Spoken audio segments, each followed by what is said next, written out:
Hello students, I am Paras, your science teacher. आज हम पढ़ेंगे क्लास 11th की साइंस का चैप्टर नंबर फर्स्ट। ठीक है, चैप्टर नंबर फर्स्ट का ये कुछ इम्पोर्टेंट यूनिट्स हैं, डेफिनेशंस और इनकी एसआई बेस्ड यूनिट्स। ठीक है, तो जैसे लेंथ है, लेंथ की यूनिट किसे कहते हैं? मीटर।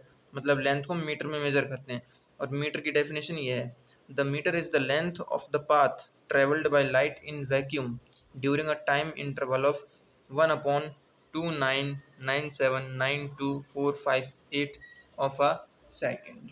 ओके, सेकेंड है यूनिट ऑफ मास। मतलब मास किसे कहते हैं? मास की यूनिट होती है kilogram.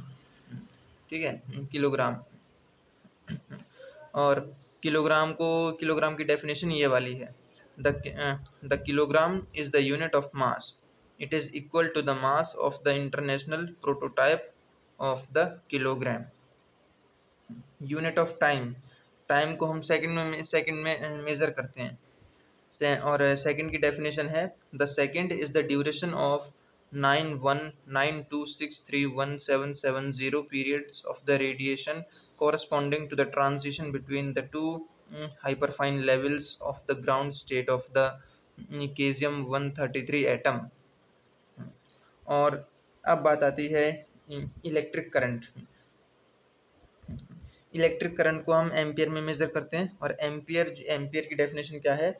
The ampere is the constant current which if maintained in two straight parallel conductors of infinite length of negligible circular cross section and placed 1 meter apart in vacuum would produce between these conductors a force equal to 2 into 10 to the power minus 7 Newton पर metre of length.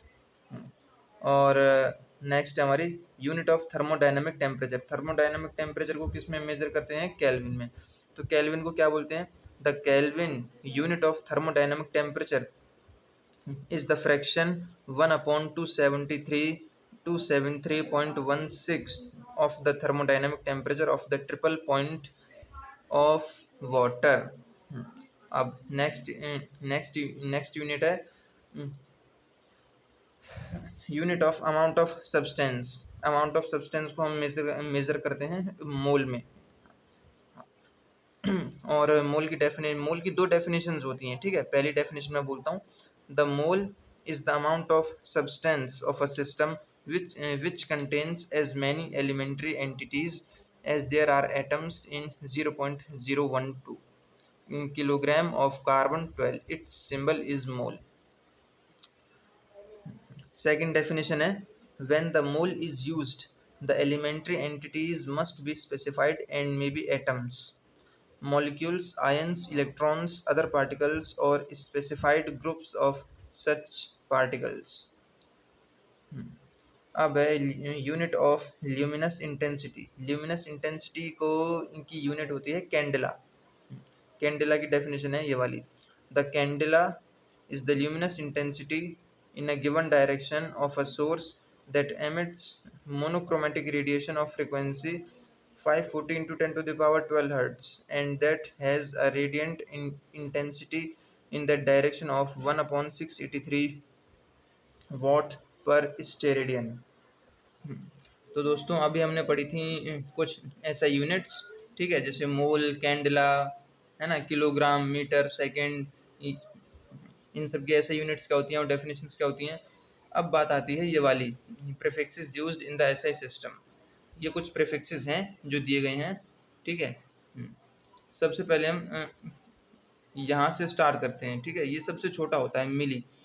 मिली अगर आपको positive में जाना है तो आपको इधर चलना पड़ेगा और नेगेटिव में जाएंगे हम तो यहाँ पे जाएंगे ऊपर की ओर। ठीक है, और ये इनके सिंबल हैं। ठीक है, जैसे मिली, सेंटी, मिली में होता है 10 to the power -3, सेंटी में 10 to the power -2, डेसी में 10 to the power -1 और डेका में होता है 10 नॉर्मल, हेक्टो में 10 to the power 2, किलो में 10 to the power 3, mega 10 to the power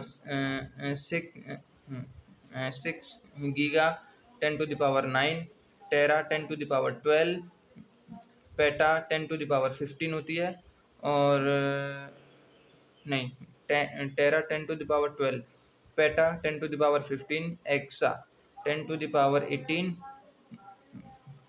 जेटा 10⁻21 और योटा 10⁻24। ठीक है, इन सभी के ये सिंबल्स हैं। ठीक है, इन्हें आप बताना आपको ज़रूरी नहीं है। हाँ हाँ, ये वाला। अब हम यहाँ से स्टार्ट करते हैं। माइक्रो 10⁻⁻6, इसको माइक्रो बोलते हैं, ये वाला sign. Nano 10⁻⁻9 N, pico 10⁻⁻12 P, femto 10⁻⁻15 F, atto 10⁻⁻18 A, zepto 10⁻⁻21 Z, yocto 10⁻⁻24 Y. ठीक है दोस्तों, ये हमारी कुछ डेफिनेशंस थी। अब आते हैं यहाँ पे स्टार्टिंग, मास एंड वेट। ठीक है, मास क्या होता है? किसी सब अगर आपसे पूछा जाए कि किसी सब्सटेंस का मास डिफाइन करना है आपको, तो क्या क्या करोगे? मास होता है उस सब्सटेंस के अंदर जितना मैटर प्रेजेंट होता है उसे हम मास बोलते हैं, और वेट होता है उस ऑब्जेक्ट पे, मतलब किसी ऑब्जेक्ट पे ग्रेविटी की वजह से जो फोर्स एक्सर्ट होता है उसे हम वेट बोलते हैं। ठीक है, the mass of a subject is constant. ठीक है, किसी सब्जेक्ट का सॉरी किसी सब्सटेंस का मास जो होता है वो कांस्टेंट होता है। ठीक है, लेकिन उसका वेट एक जगह से दूसरी जगह पे चेंज होता रहता है ग्रेविटी की वजह से। ठीक है, you should you should be careful in using these terms. किसी सब्सटेंस का मास अगर आपको डिटरमाइन करना है तो इसके लिए आपको लेबोरेटरी में कुछ इंस्ट्रूमेंट्स भी होते हैं जिन्हें हम एनालिटिकल बैलेंस बोलते हैं। ठीक है, मास की ऐसा यूनिट क्या होती है, ये टेबल 2.1.1 में दे रखे हमें, और इसका वैसे भी यहाँ पे भी दे रखा है, किलोग्राम बोलते हैं। ठीक है, इसका फ्रैक्शन होता है 1 kg इज इक्वल टू 1000 जी, मतलब 1 किलोग्राम में 1000 ग्राम होते हैं। ठीक है, ये लेबोरेटरीज में यूज किया जाता है इसके स्मॉलर अमाउंट्स की वजह से, केमिकल्स की वजह से। ठीक है, केमिकल रिएक्शन जो होते हैं। अब है वॉल्यूम। वॉल्यूम की यूनिट होती है लेंथ क्यूब, और इसकी एसआई यूनिट सिस्टम में आपको पता ही है क्या है, मीटर क्यूब बोलते हैं। ठीक है, chemistry laboratory smaller volumes are used, hence volume is often denoted in centimeter cube और dm cube। ठीक है, आज के लिए बस इतना ही था। है ना, आई होप मेरा तरीका आपको समझ में आया होगा। अगर आया तो प्लीज़ इस वीडियो को लाइक शेयर और सब्सक्राइब जरूर करें। मिलते हैं नेक्स्ट क्लास में। Stay home, stay safe.